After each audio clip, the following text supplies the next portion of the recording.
বিশ্বাস করুন, আল্লাহ যদি কাউকে কিয়ামতে হিসাবের জন্য ধরেন, জাহান্নাম ছাড়া কোনো উপায় নেই। হিসাবের জন্য যদি আল্লাহ তার কোনো বান্দাকে ধরেন, জাহান্নাম ছাড়া কোনো উপায় নেই। সেই জন্য আল্লাহর কাছে এই দোয়া করতে হবে, আল্লাহ পাক তুমি আমার হিসাব নিবা না, আমাকে ক্ষমা করে দিও। তুমি যদি কিয়ামতের দিন আমাকে প্রশ্ন করো যে যৌবন কাটাইছো কোন পথে, আমি তো যৌবন তোমার পথ রাখি নেই, আমি তো আমার যৌবনকে নষ্ট করে ফেলেছি।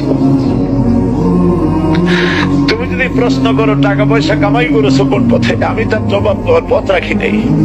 যদি প্রশ্ন করো কোন পথে খরচ করেছো, আমি সেটারও পথ রাখি নেই, নষ্ট করে ফেলেছি। তুমি আমাকে ক্ষমা করে দাও। সেই জন্য আল্লাহর কাছে দোয়া করতে হবে, রব্বানা আতিনা ফিদ দুনিয়া হাসানাতান ওয়া ফিল আখিরাতি হাসানাহ ওয়া কিনা আযাবান নার ওয়া আদখিলনাল জান্নাতা মা'আল আবরার ওয়া আদখিলনাল জান্নাতা বিগাইরি হিসাব। আল্লাহ, তোমার নেককার বান্দাদের সাথে আমাকে জান্নাত দিও, আর তুমি দয়া করে কিয়ামতে আমার কোনো হিসাব নিও না।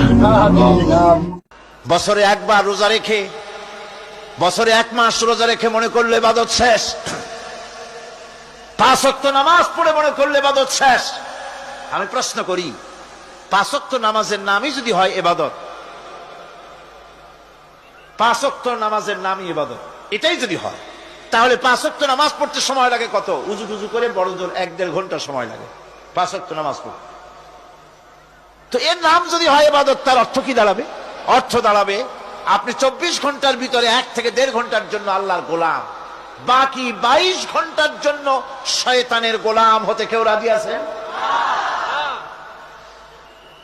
রোজার নামই যদি হয় শুধু ইবাদত, তাহলে তার অর্থ দাঁড়াবে বছরের ভিতরে একটা মাসের জন্য আপনি আল্লাহর গোলাম, আর 11 মাসের জন্য শয়তানের গোলাম হতে কেউ রাজি আছে?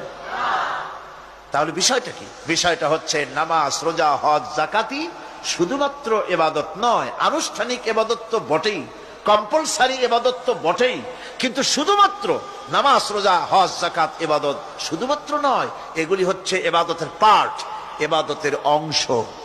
বরং জীবনের সব ক্ষেত্রে আল্লাহর হুকুমকে মানার নামই হচ্ছে। ভাইরা আমার,